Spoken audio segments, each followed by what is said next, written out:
দেখতে পাচ্ছি। এবার গর্ভগৃহে প্রবেশ করব আর তোমাদের এই দেখো জয় মা তারা মায়ের দর্শন তোমাদের করাচ্ছি। তো আমি এখন লাইনে দাঁড়িয়ে আছি, মায়ের ভোগ প্রসাদ নেবো, সেটা আমরা যেতলা স্টেশনে নেবে টোটো করে চলে। হ্যালো বন্ধুরা, ওয়েলকাম টু মাই চ্যানেল। সকলে কেমন আছো? আশা করি খুব ভালো আছো। আবারও একটা নতুন ব্লগে সকলকে স্বাগত জানাই। শুভ সন্ধ্যা। আজকে হচ্ছে 11ই জ্যৈষ্ঠ, 26শে মে, ফলহারানি অমাবস্যা। তো আজকে আমি চলে এসেছি এখানে পুজো দিতে। আচ্ছা, এখানে বলতে আমি চলে এসেছি হাওড়া নতুন রাস্তা সংলগ্ন যে তারাপীঠ মন্দির, তোমাদের দুদিন আগে ব্লগেও দেখিয়েছিলাম। তো আজকে আবারও ওই মন্দিরে চলে এসেছি পুজো দিতে। তো আমার সঙ্গে থাকো, ভিডিওটা স্কিপ না করে। আমি এখন লাইনে দাঁড়িয়ে আছি, তোমাদের দেখাবো সমস্ত ডিটেলসে কিভাবে কি পুজো হচ্ছে, মায়ের দর্শনও করাবো।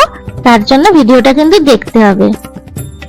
এখন ঘড়িতে বাজে রাত 8টা, আর দেখো প্রচুর ভিড় হয়েছে। এরপর কিন্তু আস্তে আস্তে আরো ভিড় বাড়ছে। আর এই দেখো পুজো মণ্ডপটা তোমাদের দেখিয়ে দিচ্ছি। এই হচ্ছে রাস্তার ওপরটা কিন্তু ঘেরা হয়েছে, এর আগেও দেখিয়েছিলাম। খুব সুন্দর করে আজকে মায়ের মন্দিরটাকেও কিন্তু ডেকোরেশন করা হয়েছে অরিজিনাল ফুল দিয়ে, সেটাও তোমাদের দেখাবো। দেখো দেখো তোমাদের সঙ্গে কথা বলতে বলতে 1 ঘন্টা লাইন দেওয়ার পর আমি একদম চলে এসেছি মায়ের মন্দিরের পেছন সাইডে। লাইনটা কিন্তু এই পেছন সাইড দিয়ে গিয়ে আবার পাশ দিয়ে গিয়ে মায়ের মন্দিরে প্রবেশ করতে হবে। তো আমি দেখাচ্ছি মায়ের পেছন সাইডে এই যে সতীপীঠের যে ছবিগুলো মানে ব্যানার গুলো লাগানো রয়েছে, সেগুলো তোমাদেরকে একটু দেখাই। আর এই দেখো এখানে কত মানুষ লাইন দিয়ে দাঁড়িয়ে আছে, আর এখানেই কিন্তু ধূপবাতি জ্বালানোর ব্যবস্থা করা হয়েছে। এই মন্দিরটা কিন্তু সারা বছরই পুজো হয়, প্রত্যেক অমাবস্যা বিশেষ অমাবস্যার পূজা হয়। তো তোমরা যে কোনো দিনও কিন্তু এসে মায়ের দর্শন করতে পারো।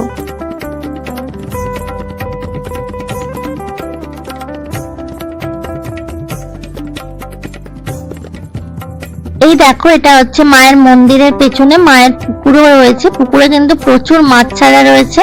কালকেও দেখিয়েছিলাম এই পুকুরটা, আজকে আবারও দেখিয়ে দিলাম। এই দেখো পুকুরের পাশ দিয়ে কিন্তু সকলে লাইন দিয়ে আবার মায়ের মন্দিরে যাব। দেখতে পাচ্ছ প্রচুর ভক্তগণের আগমন হয়েছে আজকে এই অমাবস্যার তিথিতে। তোমরা কারা কারা আজকে এখানে পুজো দিতে এসছো আমাকে কিন্তু কমেন্ট বক্সে অবশ্যই কমেন্ট করে জানিও। আর কারা কারা হাওড়া থেকে দেখছো সেটাও কিন্তু জানাতে ভুলো না। দেখো এইখানে ধূপবাতি জ্বালানোর ব্যবস্থা রয়েছে, তোমাদের বললাম আগেই। দেখতে পাচ্ছ অনেকেই কিন্তু এখানে ঠাকুরকে ধূপবাতি দেখাচ্ছেন।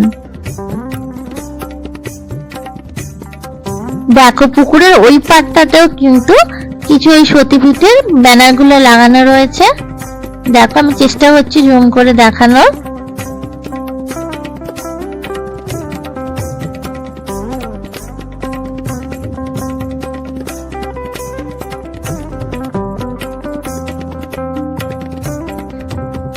এই জায়গাটা দেখো মায়ের মন্দিরে ভোগের ঘর আছে, এখানে কিন্তু ভোগ রান্না করে রাখা হচ্ছে।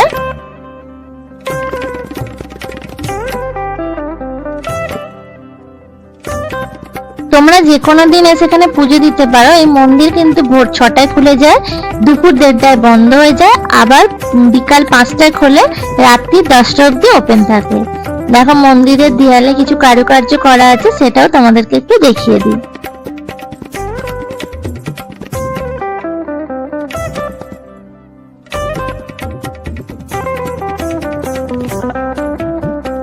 দু ঘন্টা লাইন দেওয়ার পর আমরা একদম মায়ের মন্দিরের সামনে চলে এসেছি।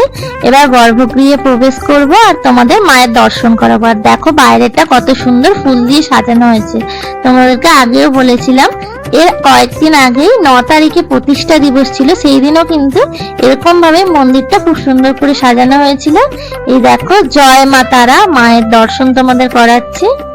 মাকে দেখতে অপূর্ব সুন্দর লাগছে। দেখো প্রচুর ভক্তরা এসেছেন এখানে পুজো দিচ্ছেন। তো তোমরা অবশ্যই একদিন এসো, মায়ের দর্শন করে যেও। আর যারা আসতে পারছো না তারা বাড়িতে বসেই মায়ের দর্শন করো আমার ভিডিওর মাধ্যমে।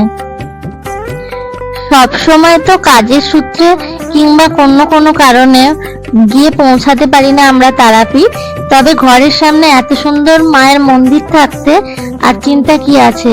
অনেকেই কিন্তু এই মন্দিরকে ভালোবেসে হাওড়ার তারাপীঠ বলে থাকে, তাই আজকে আমিও ভালোবেসে বললাম তোমাদেরকে হাওড়ার তারাপীঠে আমরা এসেছি মায়ের পুজো দিতে।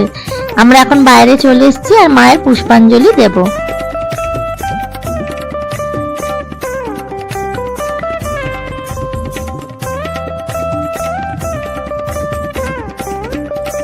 আমাদের মায়ের পুজো দেওয়া কমপ্লিট হয়ে গেছে। দেখো মন্দিরের উল্টো দিকে মায়ের ভোগ বিতরণ করা হচ্ছে। তো আমি এখন লাইনে দাঁড়িয়ে আছি, মায়ের ভোগ প্রসাদ নেব, সেটাও তোমাদেরকে দেখাবো। ভোগেতে ছিল খিচুড়ি এবং একটি সবজির তরকারি, আর মায়ের ভোগ মানে অমৃত। তোমরা যদি কেউ কলকাতা সাইড থেকে আসো তাহলে বেলেপোলে নেবে টোটো করে, এবং ট্রেনে করে এলে রামরাজাতলা স্টেশনে নেবে, টোটো করে চলে আসতে পারো মায়ের মন্দির। আমি এবার এখান থেকে বেরিয়ে যাব। আমার সমস্ত পুজো দেওয়া কমপ্লিট হয়ে গেছে। আমার ভিডিওর মাধ্যমে আমি চেষ্টা করলাম সমস্তটা তোমাদের সঙ্গে শেয়ার করার। তো তোমাদের কেমন লাগলো? যারা হাওড়াবাসী আছো, এখানে আসো, কিংবা তারা মায়ের ভক্ত, তারাও কিন্তু কমেন্ট বক্সে কমেন্ট করে জানিও। ভালো লাগলে প্রচুর প্রচুর লাইক আর শেয়ার করে দিও। আবার দেখাবে নেক্সট ভিডিও।